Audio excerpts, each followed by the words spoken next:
Bonjour à vous tous. Donc je suis heureux de savoir que Bitcoin est une monnaie en devenir, j'ai bien compris.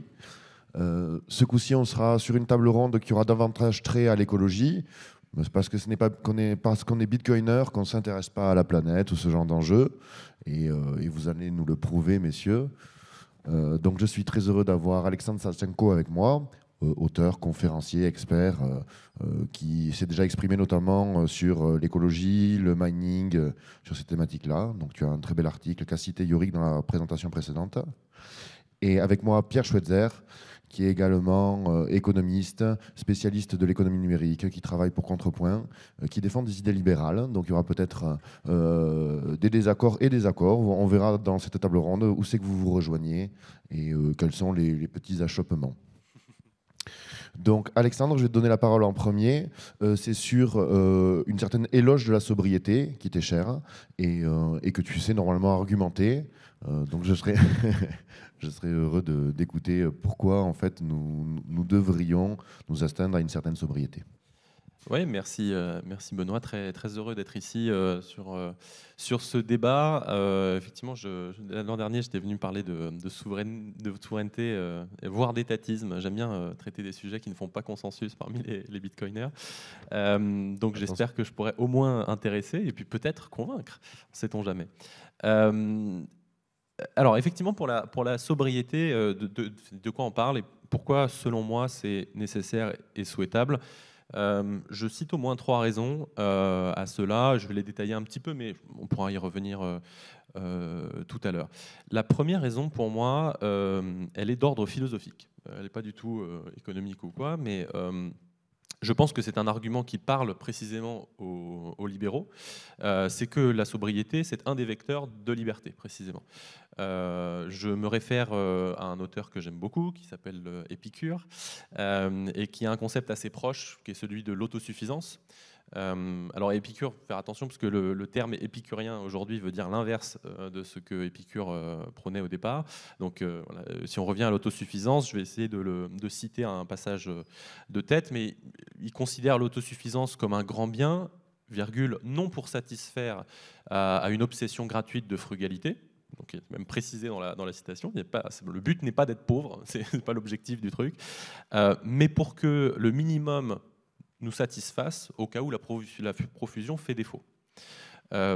Qu'est-ce que je retrouve là-dedans d'un point de vue philosophique? En fait, on retrouve la liberté. Et je vais l'expliciter peut-être avec quelque chose de très concret, terre à terre, qui, à mon avis, un exemple assez parlant, c'est les comportements addictifs, qui est vraiment l'extrême du spectre, mais au moins ça permet de comprendre ce que je veux dire par là. Je pense que personne ne naît accro à la cigarette, à l'alcool, peu importe. Peut-être, j'en sais rien, mais je ne crois pas. Comment on devient accro à la cigarette? En fumant. Et donc en fait, c'est le comportement de consommation qui crée une dépendance. Et une fois qu'on est dans cette dépendance, du point de vue philosophique, on rentre dans un conflit, puisque si notre bonheur, si notre satisfaction dépend de quelque chose qui ne dépend pas de nous, en fait, on s'expose à un risque qui est que justement, notre bonheur ne dépend pas de nous, et donc on n'est pas finalement si libre que ça, puisque on n'a pas la liberté de choix. En fait, on est très contraint dans son choix, soit on souffre, soit on fait des choses et on est obligé de les faire parce que en fait, on en a besoin. Donc ça marche pour les comportements addictifs, mais ça marche pour des trucs un peu bêtes, hein. Ça peut marcher pour la nourriture. Voilà, manger, c'est bien. Manger très très très beaucoup tous les jours, tout le temps, c'est moins bien. Donc c'est vraiment un côté, la sobriété, c'est pas la pauvreté choisie, j'adore me flageller, habiter dans une caverne et vraiment ne rien faire toute la journée. C'est pas ça. C'est une question de limiter soi-même et de hiérarchiser ses besoins pour essayer, autant que faire se peut, de limiter ses dépendances à des choses dont on n'a pas besoin, parce que l'humain a, en règle générale, assez vite fait de transformer des conforts en besoins. Et donc c'est ça que vise à éviter la sobriété d'un point de vue philosophique. C'est attention, ça ne veut pas dire qu'il ne faut jamais aller vers le confort. On peut profiter de la vie, on peut profiter de ses amis, on peut passer un bon moment, on peut, etc. Mais attention, si on le fait trop tout le temps, H24, en fait, ce n'est plus du confort, c'est du besoin, et donc on est plus libre et on est plus heureux. Il s'agit d'une mise en garde philosophique. L'excès mènerait à la dépendance. Peut mener, en tout cas. Peut mener, la discipline mènerait à la liberté. Je pense qu'effectivement, il y a un aspect dans la liberté, il y a une forme de discipline. Je ne vais pas refaire ce que j'ai dit l'an dernier, mais ça s'applique au niveau individuel, ça s'applique au niveau étatique. Si on n'est pas sobre et qu'on consomme toute la journée, ça veut dire quoi? Ça veut dire que si on nous coupe le gaz ou le pétrole, qu'est-ce qu'on fait? On n'est plus libre. Donc il y a vraiment ce côté liberté et sobriété sont des concepts qui sont pour moi très proches, et pour moi ça parle aux libéraux, normalement, effectivement, la liberté. Les deux autres points, ils sont plus terre à terre, j'allais dire. Le premier est lié à la finitude des ressources, et le deuxième est lié au climat. Alors pour le faire rapidement, mais on pourra développer tout à l'heure, le premier point sur la finitude des ressources, en fait, il est tout simplement physique. C'est une question de la Terre est une circonférence donnée, elle est finie, et notamment pour tout ce qui est métaux, ressources, et en particulier énergie, qui est vraiment un sujet extrêmement important, puisque l'énergie, c'est vraiment l'éléphant dans la pièce. C'est pas parce que c'est 5% ou 10% du PIB que c'est 5% de la richesse. Si on enlève l'énergie, le reste s'effondre. Donc globalement, quand on regarde par exemple le mix énergétique mondial, on est à 80% de fossiles, qui par définition sont des choses qui ne se reconstituent pas à l'échelle humaine. Et sur ces 80%, il y en a même plus d'un tiers qui est le pétrole. Le pétrole, sur le conventionnel, on pourra rediscuter de tout ce qui est schiste, etc. Mais le conventionnel a déjà passé son pic en 2008. Donc on est déjà on tape dans nos réserves. Ça ne veut pas dire qu'il n'y en a plus, la salle est toujours allumée, comme on pourra le constater, mais ça veut dire qu'on n'en découvre pas suffisamment, qu'on tape dans nos réserves, et qu'on a le choix entre effectivement soit choisir de hiérarchiser nos besoins et de dire ok, ça j'en ai pas spécialement besoin, donc je vais allonger la durée pendant laquelle je peux profiter du pétrole, et ce faisant, je me donne plus de possibilités d'innover, de trouver des choses, etc. Ou bien non, je choisis d'être hédoniste, je choisis de rien à faire, tant qu'il y en a, je l'utilise, et la probabilité de se manger un mur quand il n'y en aura plus est très forte. Donc ça, c'est sur le pétrole, je ferme la parenthèse. On pourra en rediscuter, hein, je le fais de manière très simple, mais globalement, le schiste, c'est l'enfant de l'argent magique. Voilà, on pourra en discuter tout à l'heure. La raison pour laquelle on a continué le schiste, c'est parce qu'il y a de l'argent gratuit. Et la troisième chose, c'est le climat, qui en fait est la suite, mais pas tant que ça. Ce sont deux sujets qui sont un peu indépendants. Supposons qu'on a autant de ressources qu'on veut et que la Terre est infinie, on a quand même un problème climatique. Et celui-là, en fait, la sobriété y contribue. N'importe quel rapport de n'importe quel organe scientifique, ça va du GIEC à l'Agence internationale de l'énergie, tout le monde, il n'y a rien, dans aucun scénario, on arrive à atteindre nos objectifs sans sobriété. C'est pas possible. Donc ça ne veut pas dire que les autres vecteurs, l'innovation, l'adaptation, etc., n'existent pas, mais ça veut dire qu'on ne peut pas atteindre nos objectifs s'il n'y a pas un volet de sobriété. Donc la sobriété, malheureusement, ce sera le thème de la suite, c'est qu'elle n'est systémiquement pas possible dans notre système monétaire actuel. Donc on a effectivement un double discours entre c'est bien la sobriété, mais surtout ne changeons pas ce qui peut me permettre pas de le faire. Je vais y venir, parce que ça, effectivement, c'est le cœur du débat, c'est en quoi le système monétaire n'engage pas à cette sobriété. Mais avant ça, j'aimerais quand même donner la parole à Pierre, parce que je sais que dans cet éloge de la sobriété, donc il y a certainement des aspects qui t'ont plu, qui m'ont plu. La philosophie, par exemple, je pense qu'elle ne fait pas débat, c'était plutôt sympa. En revanche, la finitude des ressources ou ce genre d'éléments ne font pas peur, par exemple, aux libéraux qui vont trouver qu'à ces solutions de quantité de ressources limitées, en corollaire, existe le génie humain, l'innovation et peut-être la disponibilité plus abondante de l'énergie si on se place au niveau de l'univers ou dans d'autres échelles. Donc Pierre, est-ce que... Moi, disons que au départ, je pensais plutôt parler de la finitude, répondre sur la finitude des ressources, et je vais le faire, mais j'ai quand même un mot à dire sur la sobriété, parce que je trouve que ce qui est intéressant dans ton discours, Alexandre, c'est qu'on passe très vite de ce qui est à faire au niveau individuel est à faire au niveau de l'État, comme si la liberté n'était pas piétinée au passage. Et puis, d'autre part, la définition de la sobriété que tu donnes en la liant à la liberté, tout ça est très relatif dans le temps et dans l'espace. C'est-à-dire que moi je considère, et toi tu considères peut-être comme une vie sobre aujourd'hui, était une vie d'opulence extravagante il y a encore quelques siècles. Donc je veux dire, je comprends le principe philosophique de se dire c'est sain pour l'individu de toujours se rappeler qu'il n'aura pas, que c'est pas parce qu'il a des choses aujourd'hui qu'il les aura forcément demain ou qu'il les aura avec le même effort, etc. Mais il n'empêche que la limite, quand même, on la trouve très vite. C'est-à-dire que si on dit c'est bien pour moi et ça me rend plus libre, c'est pas une raison pour autant de vouloir l'imposer aux autres, en disant puisqu'au niveau individuel je me sens bien en menant une vie sobre, il faut que j'impose ce choix à tout le monde. Et finalement, c'est là où je n'aime pas les solutions imposées, que ce soit par la monnaie artificiellement abondante, et là je pense qu'on sera pratiquement tout à fait d'accord sur les défauts du système monétaire actuel. Je ne pense pas pour autant que si on croit à la sobriété, il faille l'imposer aux autres de la même manière, de la même façon que Moi, si des gens veulent vivre de manière communiste, avoir des monnaies locales, vivre dans des huttes, etc., bon, bah, tant qu'ils ne m'embêtent pas, qu'ils ne piétinent pas sur mes droits, ça ne me dérange pas et je ne cherche pas à faire de ma vie absolument un modèle social. En revanche, là où on se rejoindra, c'est que je considère que le système monétaire actuel cherche à faire de ce que les politiciens imaginent que devraient être nos vies un modèle pour tout le monde. Juste pour répondre très brièvement, moi je faisais l'éloge pour convaincre, je l'impose à personne pour le coup. Donc c'est pas mon objectif n'est pas de forcer tout le monde à la sobriété. C'est la distinction que je fais avec la pauvreté ou avec le fait d'être forcé à faire X ou Y. Et je ne veux pas manger sur la suite du débat. L'intérêt du système monétaire, c'est qu'il s'applique à tous et qu'il préserve la liberté individuelle. De moi, si je veux restreindre cet endroit-là plutôt que le suivant, c'est pas quelqu'un dans un bureau qui dit ça, t'as pas le droit. Donc on se rejoint là-dessus sur cette partie. C'est ce que tu qualifies d'effet systémique de la monnaie. Mais on y reviendra après. Et je voulais que tu voir ensuite si désolé, je te coupe, mais si les gens étaient dans un système de monnaie saine, et Dieu sait que vraiment, c'est ce que j'appelle de mes voeux depuis mon adolescence, je pense, parce que je suis né dans une famille libérale. Donc je veux dire, imaginons un système justement de monnaie saine, que ce soit par un retour à l'étalon or pur, ou que ce soit par un étalon Bitcoin, ou ce que vous voulez.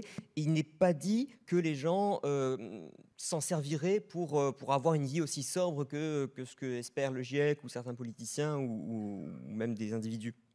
C'est-à-dire que je pense que l'idée, par exemple, selon laquelle l'être humain aurait des besoins qui, à un moment donné, sont satisfaits, et puis, bon, bah, qu'il n'y a pas besoin d'aller plus loin, c'est une idée qui, pour moi, est très, très ambiguë, en fait. Je suis d'accord dans le sens où, en effet, j'aime pas avoir 2 télés, 3 bagnoles et partir en vacances tout le temps.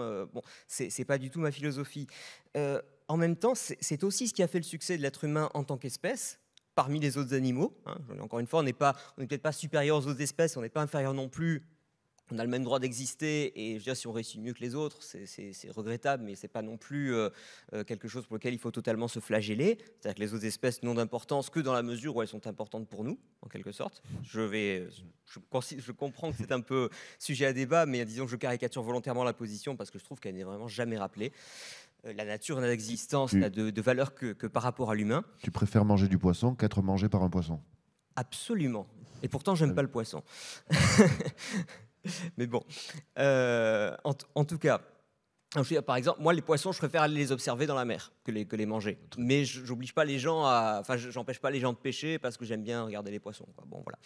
Mais donc, ceci dit, pour revenir sur l'aspect sobriété, je pense que c'est ce qui a fait le succès de l'être humain aussi en tant qu'espèce, et ça s'est manifesté notamment par son organisation sociale, économique, politique. Tout ça est évidemment très lié.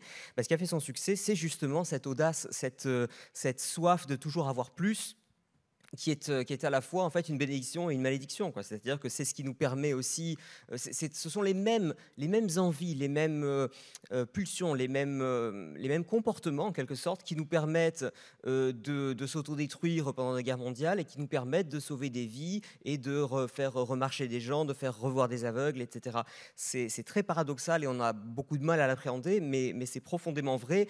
Et donc c'est pour ça que j'ai toujours une sorte de méfiance naturelle envers les attitudes, envers les discours en tout cas, et ensuite les mesures qu'ils impliquent politiquement, qui consisteraient à dire limitons-nous parce que là, objectivement, on voit l'histoire qui est derrière nous et on pense savoir ce qui est devant nous. Là encore, je ne suis pas tout à fait d'accord avec ça. Je pense qu'on exagère beaucoup.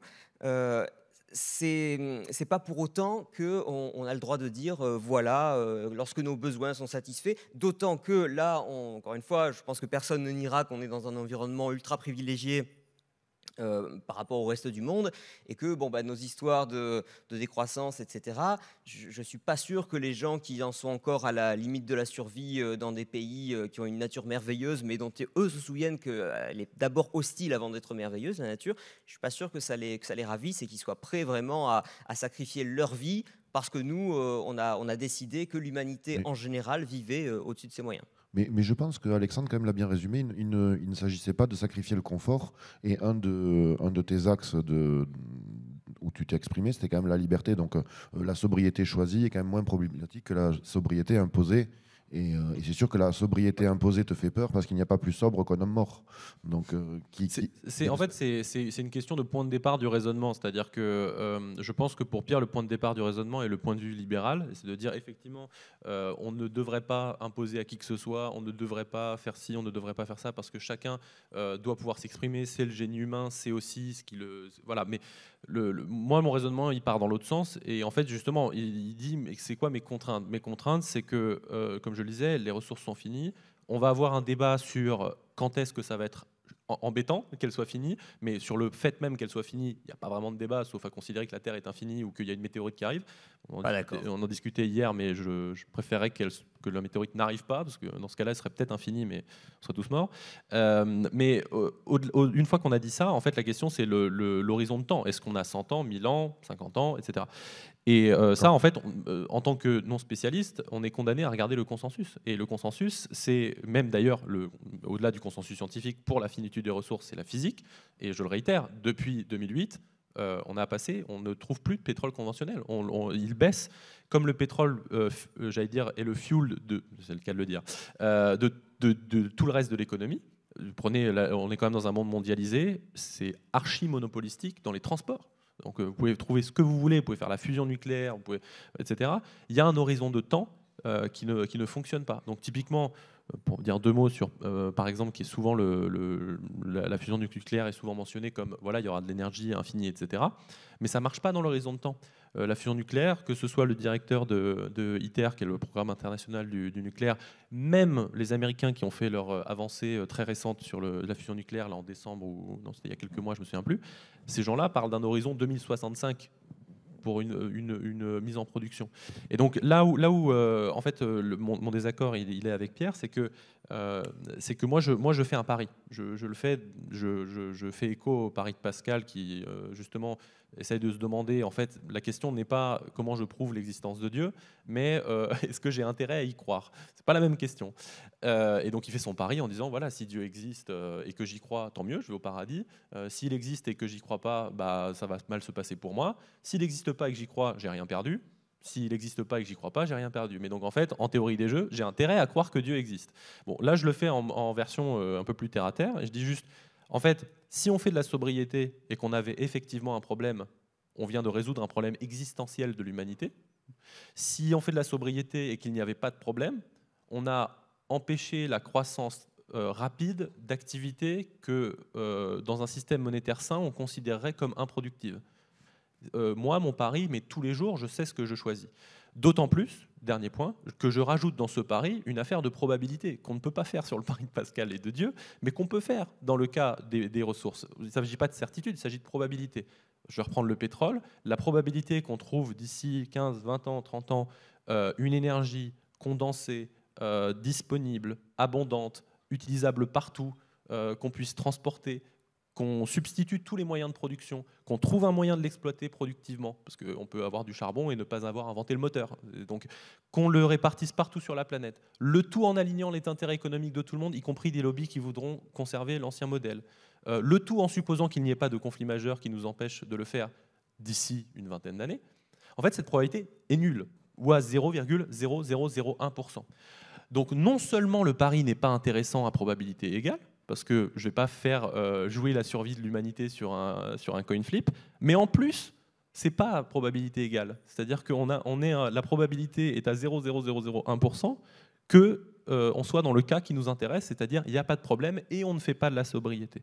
Donc c'est là qu'on ne se rejoint pas, c'est-à-dire qu'effectivement, moi je considère que la croissance étant de l'énergie consommée, alors moins ou plus, mais pour l'instant on ne sait pas faire de découplage qui soit global et durable, ça n'existe pas dans l'histoire de l'humanité, et bien en fait partons des contraintes physiques en fait, parce qu'elles vont s'imposer à nous. Non mais si je me permets de résumer, c'est en l'absence de sobriété, nous courons à la catastrophe dans un laps de temps non connu, mais supposément. Il ne relèvera pas des 200 ans, quoi. Voilà. Donc, et là où Pierre va être peut-être plus optimiste en disant que l'homme qui a ses défauts et qui est aussi le destructeur des mondes est aussi un grand créateur de richesse, un innovateur et a ce genre de qualité. Je ne veux pas qu'on continue sur ce débat. J'aimerais qu'on passe à l'autre ogre glouton, en fait, qui est justement le système monétaire. J'aimerais quand même répondre sur la finitude. Alors, un petit peu, réponds, mais réponds rapidement. En 2 mots.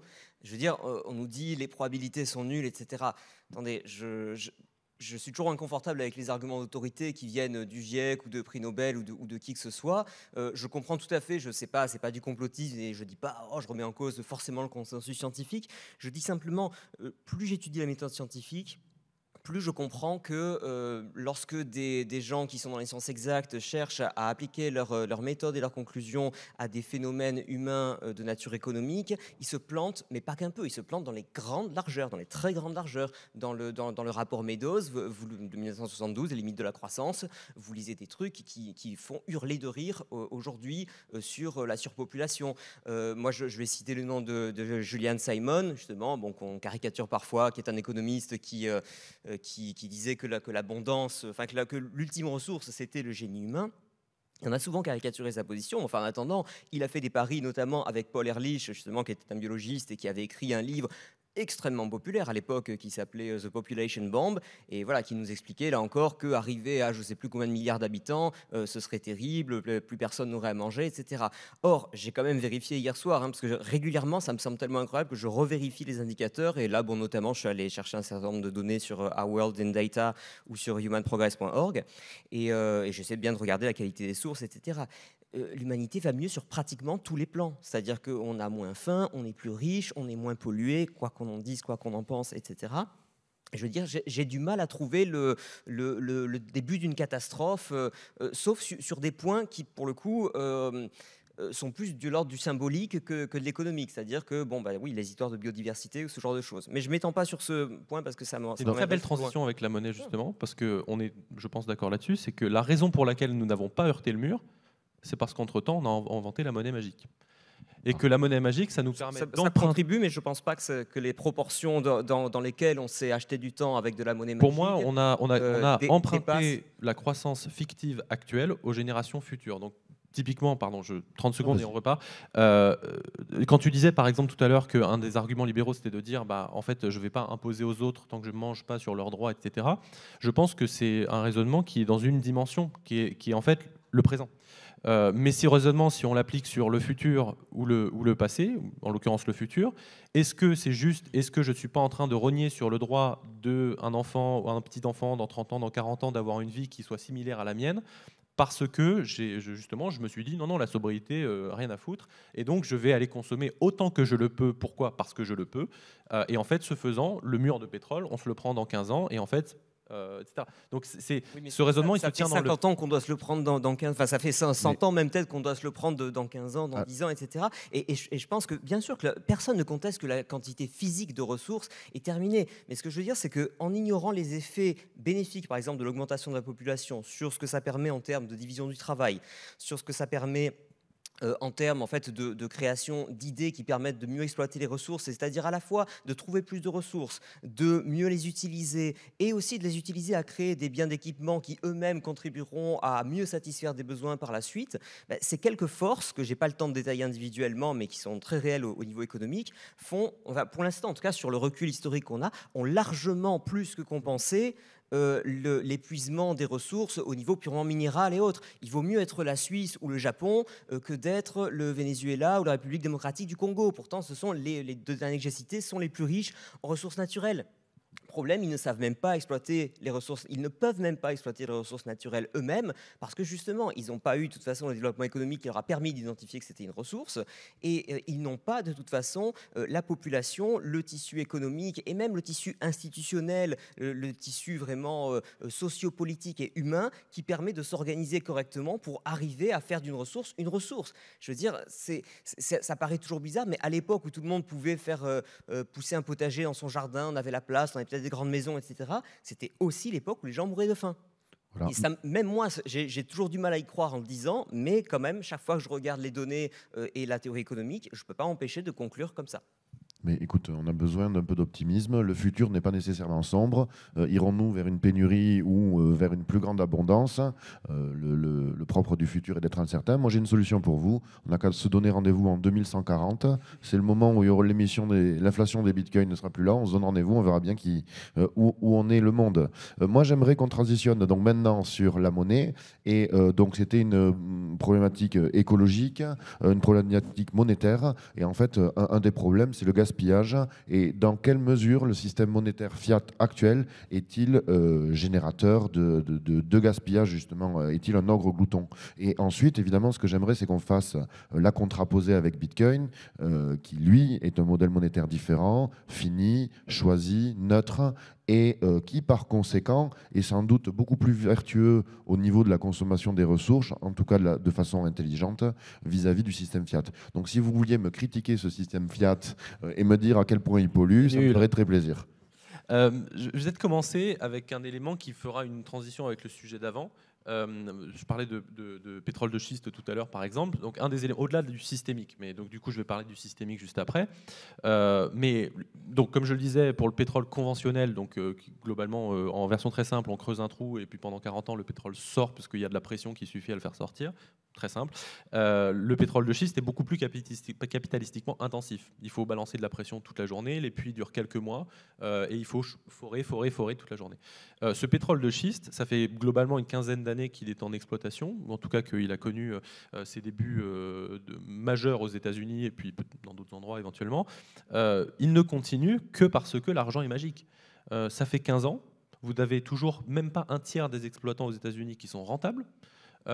Et d'ailleurs, vu que les taux ont monté, ils ont tous arrêté leurs recherches parce qu'en fait, ils ne sont tout simplement pas rentables sur les puits existants.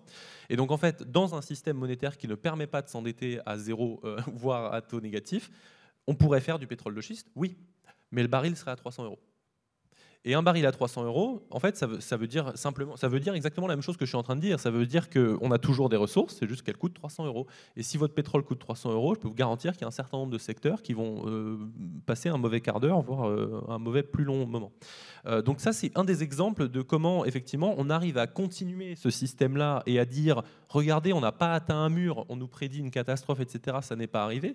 Et bah, effectivement, puisque je sponsorise littéralement avec l'argent des enfants, et des petits-enfants, le fait qu'on puisse aujourd'hui exploiter de manière non rentable des combustibles fossiles pour qu'on continue notre rythme de consommation actuel. Mais je suis quand même surpris parce que j'ai l'impression que le système monétaire fiat ralentit la catastrophe, alors que moi j'ai le sentiment que c'est l'inverse, qu'il accélère en favorisant Les deux ne sont pas incompatibles. En fait, ce qu'il fait, c'est qu'il nous permet de préserver un comportement qui accélère la catastrophe.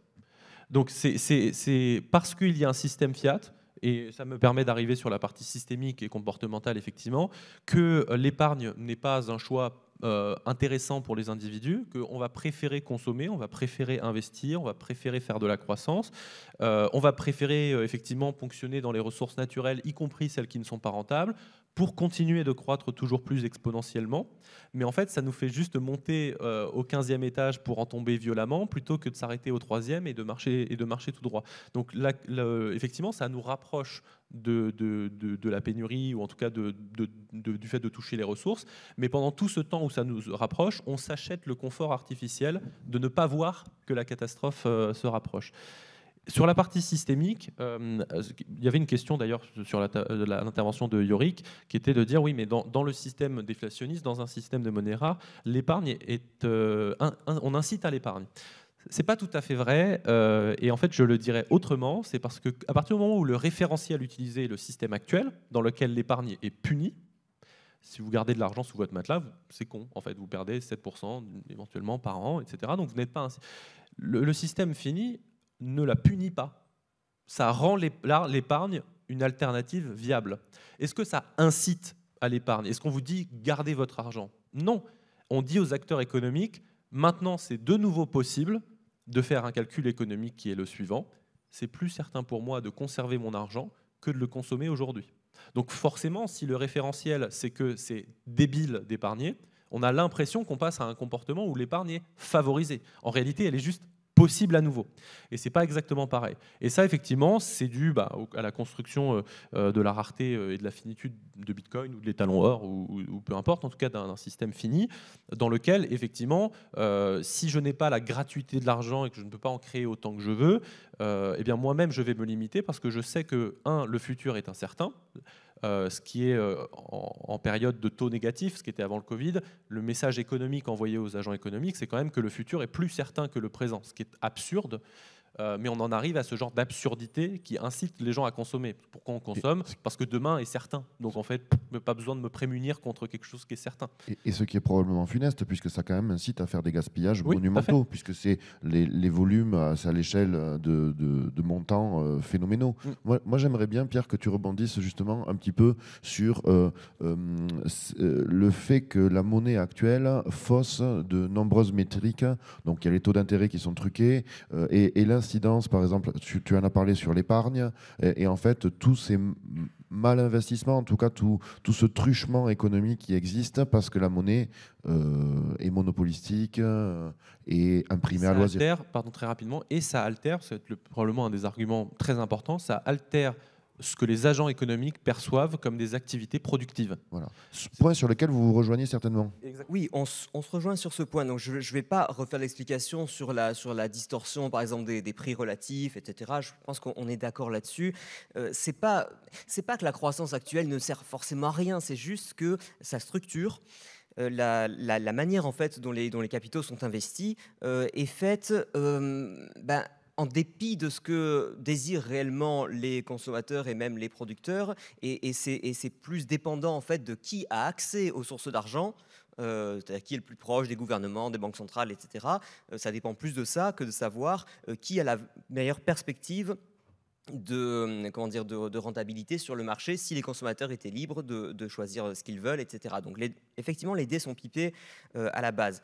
Ceci dit, quand on dit qu'on crée de l'argent de manière illimitée, etc. aujourd'hui, c'est vrai, mais c'est pas parce qu'on crée de l'argent de manière illimitée qu'on arrive à pomper des ressources de manière illimitée. C'est-à-dire que cet argent, finalement, on réalisera qu'il n'existe pas quand on verra que les dettes ne peuvent plus être remboursées et que justement, peut-être les prix de l'énergie augmente ou pas d'ailleurs, parce que jusqu'ici il y a eu le pétrole, mais sur bien d'autres exemples, et là je renverrai à quelques liens que je mettrai sur Twitter, le prix des énergies et des minéraux exprimés en unité de temps, c'est-à-dire combien de temps il faut travailler pour s'offrir une unité d'aluminium, de zinc, etc., de cuivre, tout ça a eu tendance à s'effondrer, et notamment sous l'effet de la multiplication de la population et de la multiplication des cerveaux.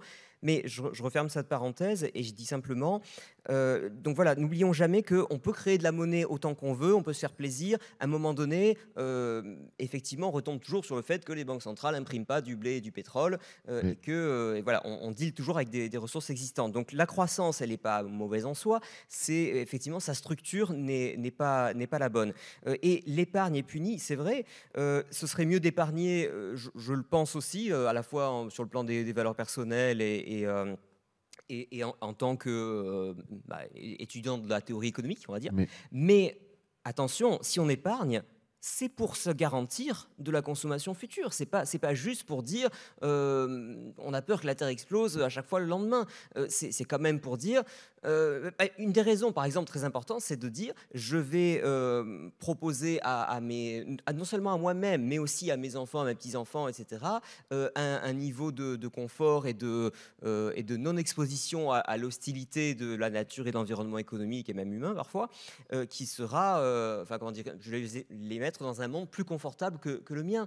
Je veux dire, c'est quelque chose. En revanche, si vous épargnez toute votre vie et que vous mourrez sans héritier, vous avez juste été con, là. Je veux dire, c'est l'objectif d'être le plus riche du cimetière, c'est ça? Pardon? Oui. C'est la voie. C'est un peu ça. Et je veux dire, c'était quelqu'un qui me disait à Mayotte, justement, pourquoi épargner? Parce que l'argent, on l'emporte pas dans sa tombe.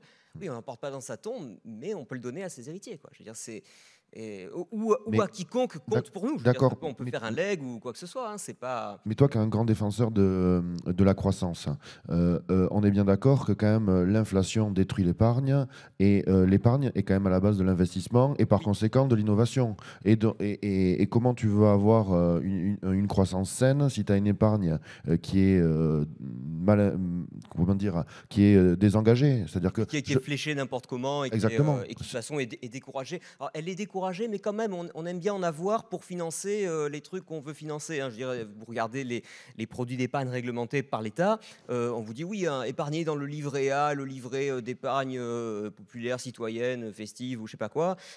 C'est de l'épargne, ça existe, mais ça finance justement les dépenses de l'État en général. Bon.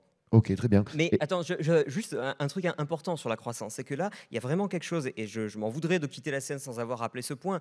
Je suis peut-être plutôt pour la croissance, parce que comme c'est un débat, on doit un peu schématiser, je suis plutôt pour la croissance, mais beaucoup plus réservé que d'autres, entre guillemets, croissantistes, et notamment une partie des libéraux, en ce que je considère que un point de croissance n'a de valeur que s'il a été généré de manière organique, c'est-à-dire le résultat vraiment de décisions de marché où les prix ne sont pas faussés.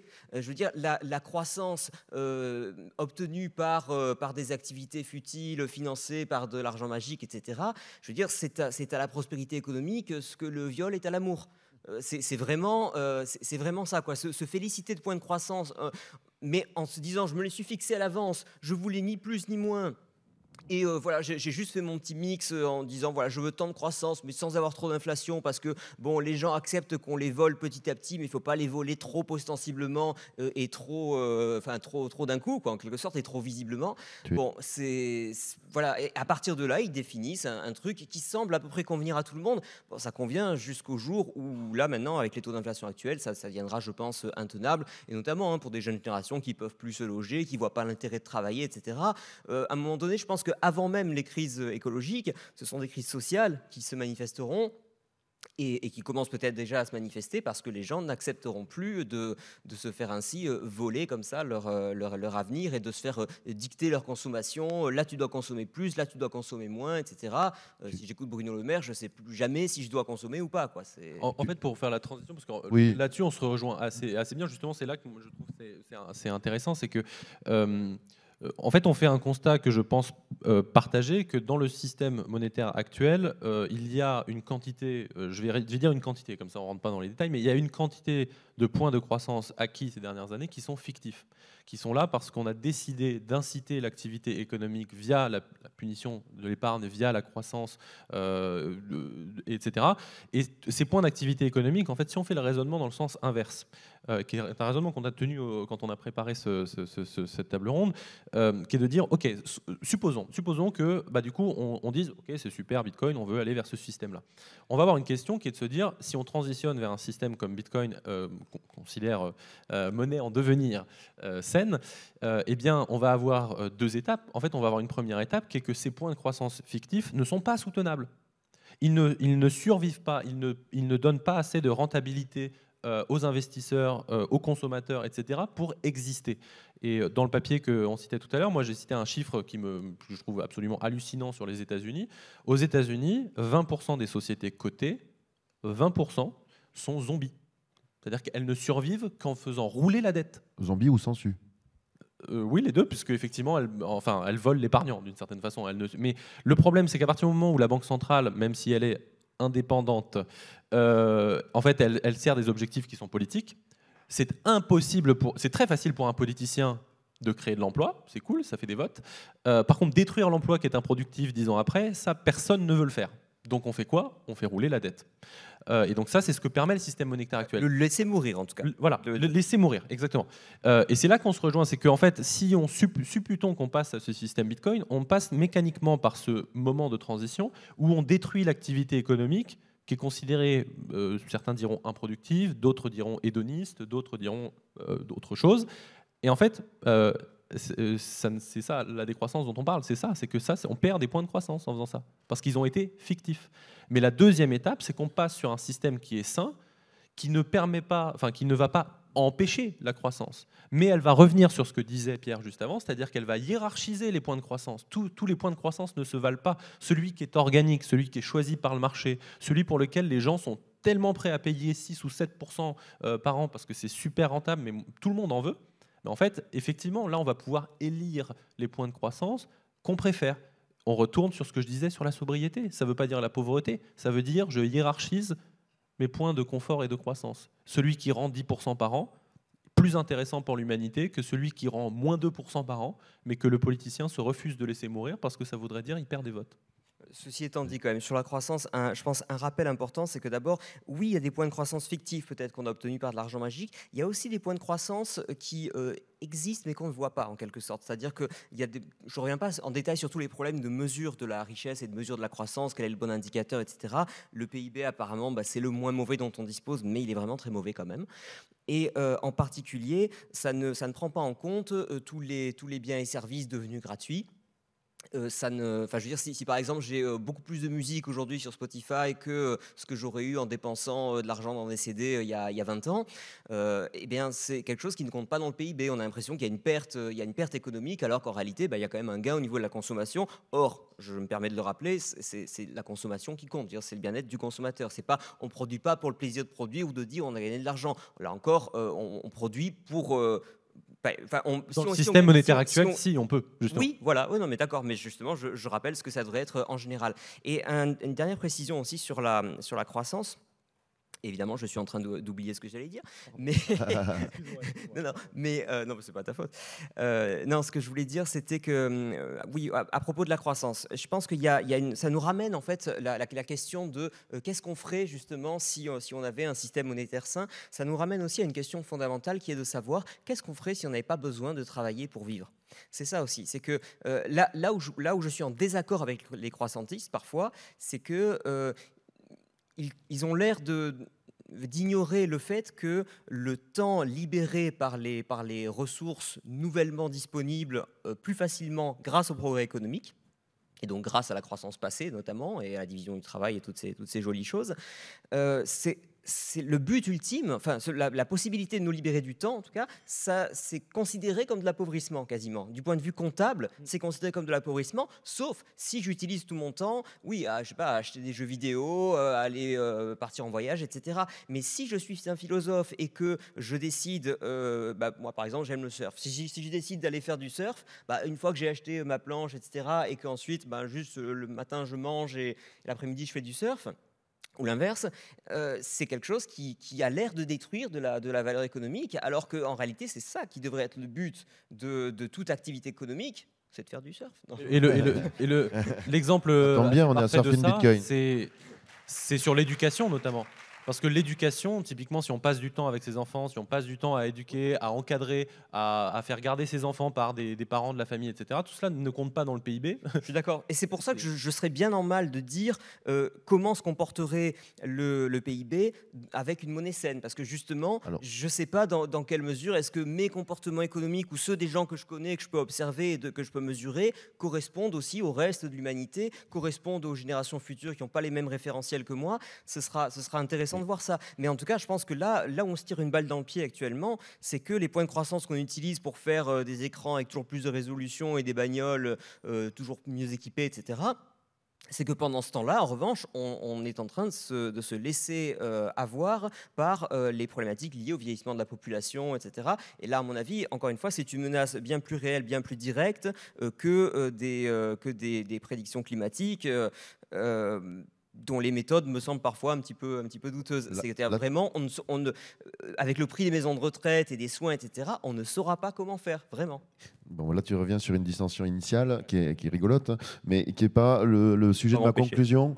Ce que j'aurais aimé savoir, c'est et donc dans quelle mesure, en fait, cette monnaie saine, une monnaie dure comme Bitcoin, ce serait bon pour la planète finalement, parce qu'on a vu, c'était toutes ces mauvaises allocations. C'est quelques mots, il nous reste quelques minutes et c'est quand même sur ça qu'il faut conclure. Pareil, j'adore les triptyques, donc je vais répondre en 3 points.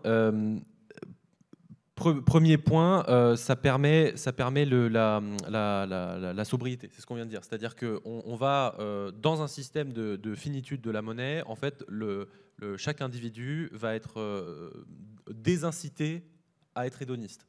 Ça ne veut pas dire que c'est impossible de l'être, mais pour reprendre les termes, ça veut dire que je n'envoie pas en permanence le message aux agents économiques qu'acheter une 18e machine à café, c'est super.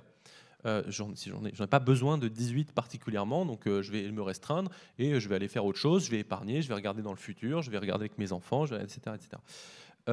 Ça, c'est une chose. Deuxième chose, c'est que c'est compatible avec les libertés individuelles. Ça, je trouve que c'est un point extrêmement important. Dans un système comme celui-ci, où justement on a un effet systémique, c'est qu'on revient à une possibilité d'épargner, mais on n'arrive pas avec une puissance, qu'elle soit publique, privée, oligarchique, peu importe, qui viendrait dire « moi je pense que c'est mieux si tout le monde fait ça, et donc vous n'aurez plus le droit de faire ça ». L'intérêt de cette solution-là, c'est que je peux, en réalité, à l'échelle individuelle, comme à l'échelle étatique d'ailleurs, choisir. Je suis dans un cadre qui est restreint, mais il est restreint pour tout le monde. Et donc je vais choisir ce que moi je considère être un meilleur point de croissance que le voisin, ce que moi je considère être la bonne quantité d'épargne à garder pour prémunir d'aléas futurs, ce que je considère être bien. Voilà, je garde la liberté de choisir ce qui est bien ou ce qui ne l'est pas. Corollaire de cela, c'est un sujet que je traite également dans mon article, c'est que pour ceux qui connaissent un petit peu les scénarios du GIEC, c'est une des seules choses qui est compatible avec ce qu'on appelle les scénarios compétitifs du GIEC. C'est-à-dire que quand on lit le GIEC, il y a des scénarios qu'on appelle des scénarios socio-économiques où ils disent bon, on fait telle et telle hypothèse, ça se passera comme ci, comme ça, comme ci, comme ça. Dans une situation comme celle-ci, est-ce qu'on arrive à atteindre nos objectifs? Non, oui, non. Et en fait, il y a 5 grands scénarios. Et dans tous les scénarios compétitifs, c'est-à-dire où une des hypothèses c'est les États ne collaborent pas, c'est-à-dire en fait la réalité, et ben en fait le GIEC conclut on n'y arrivera pas. Et donc en fait le message sous-jacent c'est du coup il faut collaborer, on n'y arrivera pas sans collaborer. Sauf que c'est bien, mais c'est un wishful thinking parce qu'à partir du moment où il y a une guerre, les gens se coupent mutuellement les ressources, la mondialisation se régionalise, les BRICS sont plus importants que le G7, etc. Moi je veux bien faire du wishful thinking, mais la réalité c'est que la probabilité qu'on arrive dans un scénario compétitif est très forte. Et en fait le GIEC ne propose pas de choses qui soient possibles là-dedans. Bitcoin est possible dans un scénario compétitif puisque c'est une monnaie qu'on choisit, qui préserve la liberté individuelle, qui est neutre, qui n'est pas un État, etc.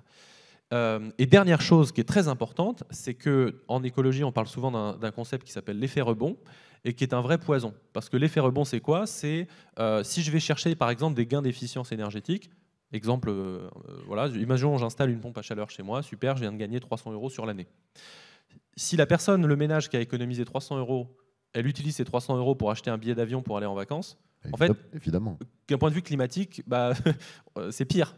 Donc, et ça, c'est l'effet rebond. On ne le retrouve pas que sur le climat. Hein. C'est beaucoup d'études, par exemple, sur le temps que les gens sont prêts à passer dans les transports pour aller sur leur lieu de travail.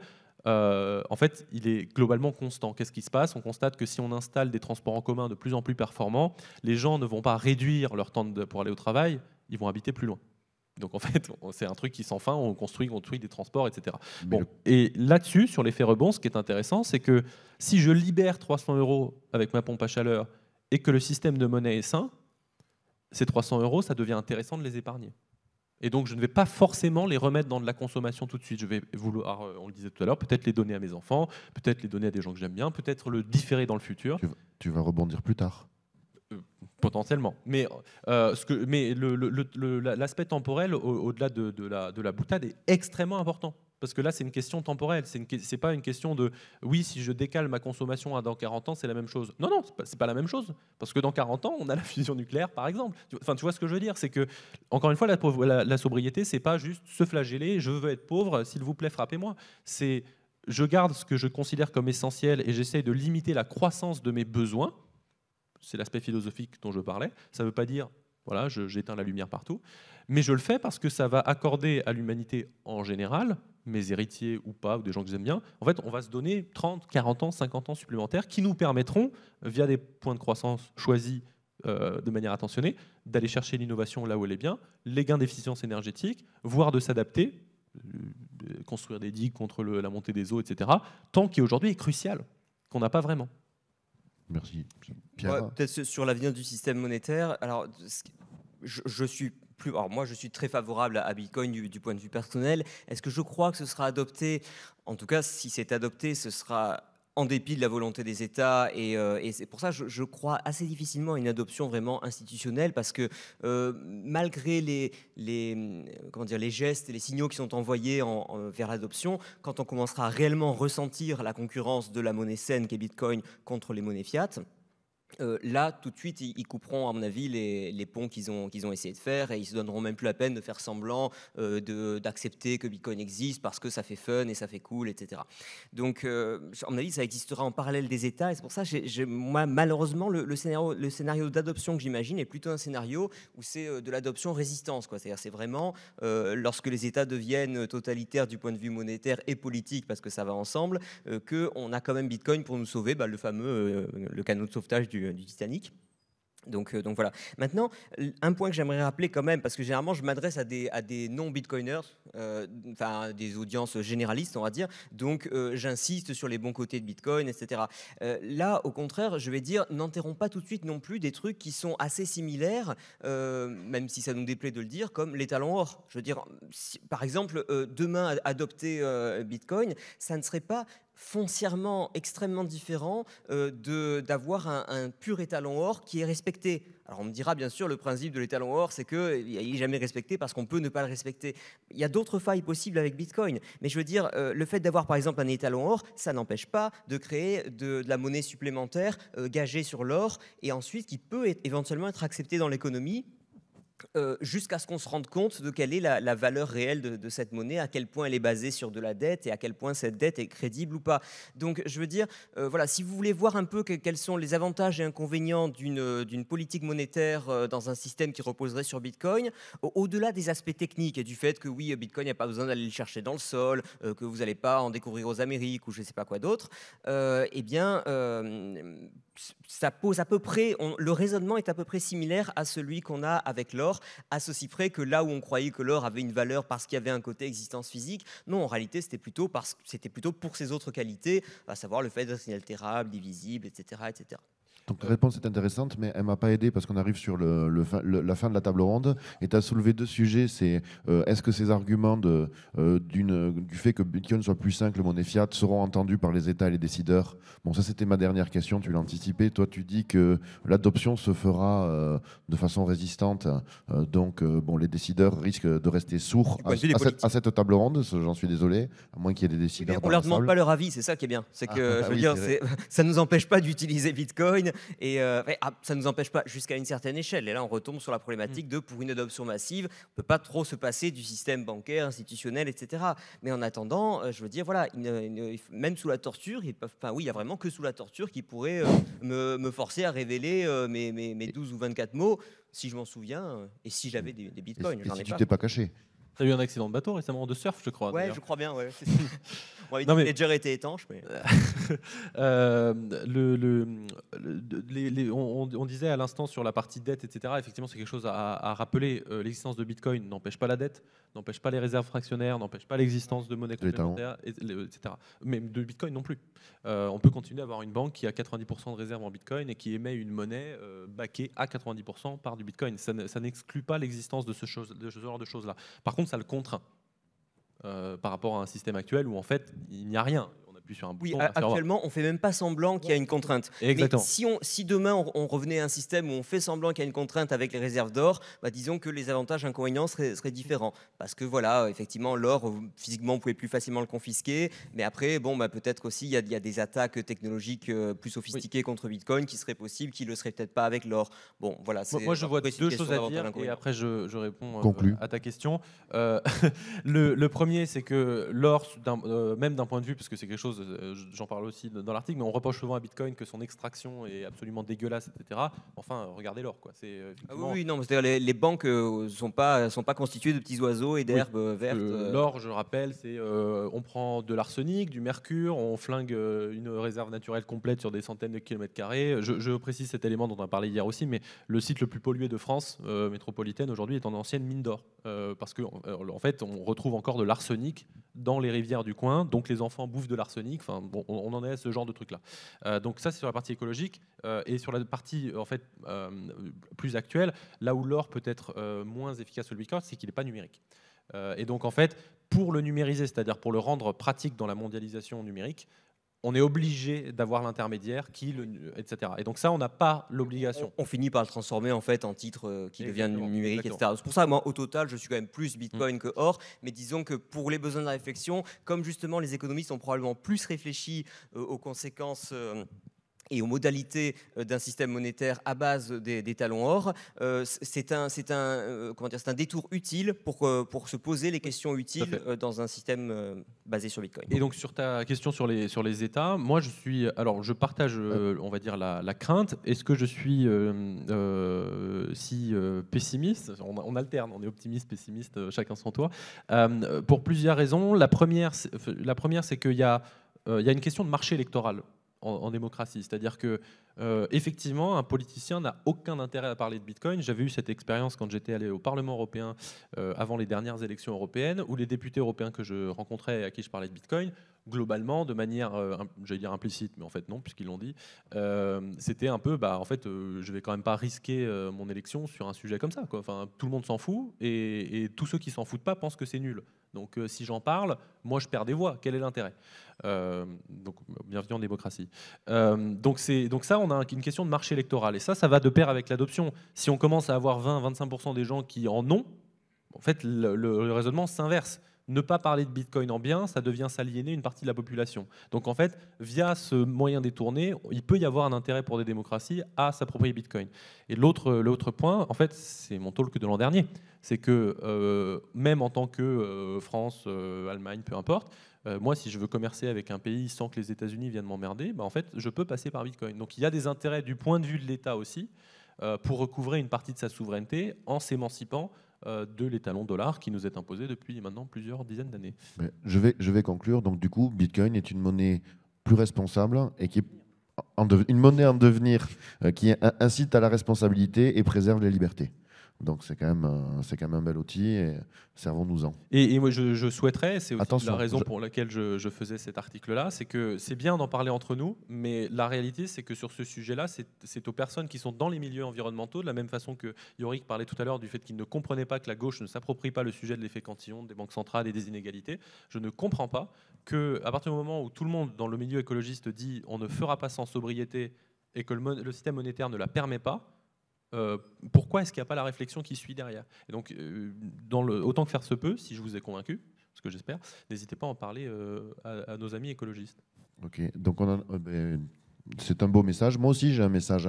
Si vous voulez favoriser l'adoption des crypto-monnaies, c'est bien d'en parler, comme tu dis, mais donnez-en, c'est le mieux. C'est ce qui marche, ça convainc à tous les coups. Chaque fois que vous donnez des bitcoins à quelqu'un, ça l'intéresse. Ou à un journal, sur contrepoint.org par exemple. Vous pouvez donner ou à une association. Il faut qu'on mette à jour le site, mais en tout cas, on accepte de nouveau les dons en Lightning et BTC. Moi aussi, j'ai un portefeuille. Voilà. Si jamais, voilà, c'est... C'est le moment des questions. Merci. Je pose rapidement quelques questions que vous pourriez avoir. Et c'est aussi le moment, donc je rebondis, mais il y avait un jeu concours de l'association Toulouse Cancer Santé qui participe cette année à Surf Me Bitcoin. Dans vos tote bags, vous avez dû voir un petit flyer. Les gens ne le lisent pas, donc c'est pour ça que j'en parle maintenant. Et l'association offre une nuit d'hôtel au Grand Palais, donc palace local. Et pour participer à ce jeu concours, il faut retweeter et inciter les gens à donner des bitcoins qui sont acceptés par l'association qui lutte contre le cancer à Toulouse. Regardez votre. Il ne suffit pas de manger la tablette de chocolat qui était excellente par ailleurs. Vous pouvez également manger la tablette de chocolat et poser vos questions. Merci pour cette conférence. Déjà, c'était un sujet très intéressant et honnêtement, j'aurais des dizaines de questions à vous poser, mais je vais me contenter d'une seule. Est-ce que finalement, Bitcoin ne pourrait pas être une sorte de déclencheur, c'est-à-dire une révolution monétaire, mais qui déclencherait d'autres révolutions après, parce que les gens se rendraient compte que finalement, ils peuvent reprendre du pouvoir et que finalement, sur plein d'autres domaines, en fait, je pense qu'on n'a même pas la capacité d'imaginer tout ce qui serait possible. Mais est-ce que, selon vous, ce serait une possibilité ? Moi, je vais répondre en changeant un tout petit peu, mais moi, je le formule en disant que... alors peut-être que j'en suis qu'au milieu de mon raisonnement et qu'en fait je changerai d'avis peut-être, mais je considère aujourd'hui que Bitcoin est une condition nécessaire mais non suffisante. Dans le système actuel, je le réitère, on ne peut pas faire de sobriété. Donc en fait, effectivement, ça influe sur tous nos comportements. Et là, je me pose la question sincèrement de pourquoi est-ce que dans la finance traditionnelle, alors là, le nombre de trucs qui sont audités, regardés, RSE, fléchage des investissements, d'où ça sort, le carbone, etc. Par contre, le truc central, le thermomètre, le sang de l'économie. Tout le monde l'utilise tous les jours, dans toutes tes actions économiques. Ça influence tous tes comportements de tous les agents, des ménages, des entreprises, etc. Ça, il n'y a pas d'examen. Ça, c'est non, c'est donné comme une hypothèse, etc. Donc, pour revenir sur ce que tu disais, c'est que justement, je pense qu'effectivement, si on fait ce switch, qu'on passe à ce nouvel étalon, en fait, ça a tellement d'enjeux presque anthropologiques sur nos comportements, sur notre façon d'interagir avec le monde, avec le temps, parce que c'est ça la monnaie. Sur la manière de penser même, en fait. Oui, exactement, parce que comme le disait Yorick juste avant, la monnaie, c'est un rapport au temps. Saifedean le dit différemment, ce que je suis en train de dire. Il dit que quand en fait, on va changer la préférence temporelle. Quelqu'un qui a une monnaie qui perd 20% ou 30% tous les jours, bonjour au Venezuela, en fait, il n'épargne rien. Parce qu'il va juste consommer toute la journée, et peu importe, tout est mieux que la monnaie. Donc en fait, son rapport au temps, c'est que la survie présente devient l'alpha et l'oméga, puisque en fait, demain, on ne sait pas du tout, voilà, et ça se trouve, ça n'existe pas, quoi. Donc il y a un vrai rapport au temps dans la monnaie, et quand on abaisse cette préférence temporelle, on change complètement son rapport, pas que à la monnaie, à sa consommation, à sa vie, à son entourage, à ses enfants, ses petits-enfants, à ses cousins, à sa famille, tout ce qu'on veut. Et oui, donc pour moi, c'est anthropologique, c'est au cœur de beaucoup de choses. Mais c'est pas suffisant. C'est une fois qu'on a changé ça, il y a les comportements sur l'énergie, l'hédonisme, blablabla, etc. Moi, je Très rapidement, parce que me- si on veut répondre à d'autres questions. Oui, bien sûr. Non, mais très vite, ce qui me fascine dans Bitcoin, justement, c'est que les gens y sont pour des tas de raisons et ils découvrent accidentellement l'économie autrichienne, etc. Moi, c'est l'inverse, si vous voulez. Et c'est vrai que c'est toujours intéressant et fascinant de voir des gens qui jamais, je pense, ne seraient allés lire des gens comme Hayek, Hülsmann, Böhm-Bawerk ou d'autres, et qui, en tirant le fil de Bitcoin, découvrent ces théories et donc en tirent ensuite des conclusions sociales, économiques. Mais oui, bien sûr que c'est une révolution profonde et c'est pour ça que ça m'intéresse. C'est pas juste un outil économique. Il y a tout le côté culturel derrière et c'est même ce qui m'intéresse le plus, je pense, là-dedans. Je veux juste confirmer ce que tu as dit, c'est qu'il y a beaucoup de gens en fait, qui sont crypto-natifs et qui découvrent Bitcoin et ensuite l'économie et tout le reste. Ouais. Tout à fait. Et tant mieux. Merci. Une dernière question. C'est la dernière.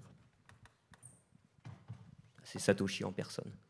Ouais. Merci pour Bitcoin. De rien. C'est cadeau. Merci pour cette conférence, c'était super. J'ai une question pour Alexandre, en fait, parce que tu dis qu'il faut parler un peu au milieu écologiste et tout ça. Donc je travaille, moi, avec des gens qui sont assez militants écologistes, une société qui développe de l'éolien et du solaire. Et en fait, ils m'ont posé des questions, c'est eux qui y sont venus.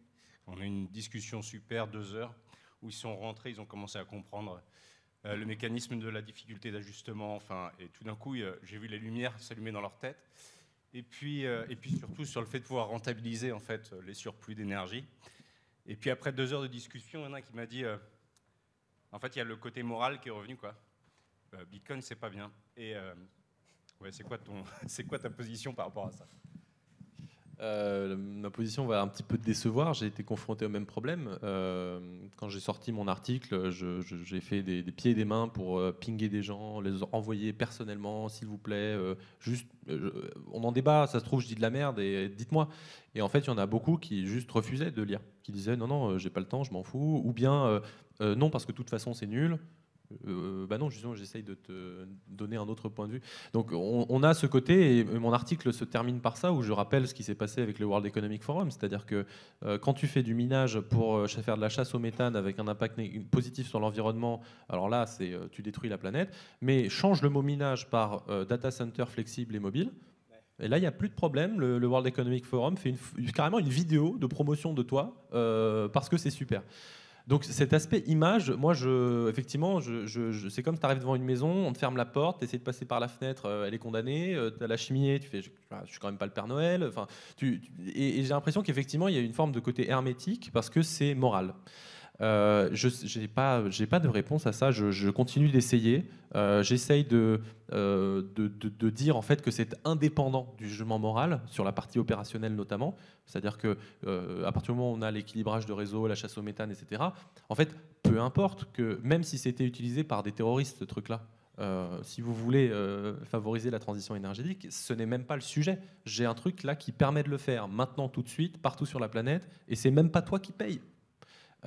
Et donc j'essaye de le dire, mais peut-être que la solution, c'est en fait, avant de parler de la partie opérationnelle, c'est de partir du problème. C'est en fait, quand on parle à quelqu'un de Bitcoin, dans la réalité, c'est qu'il ne faut pas parler de Bitcoin.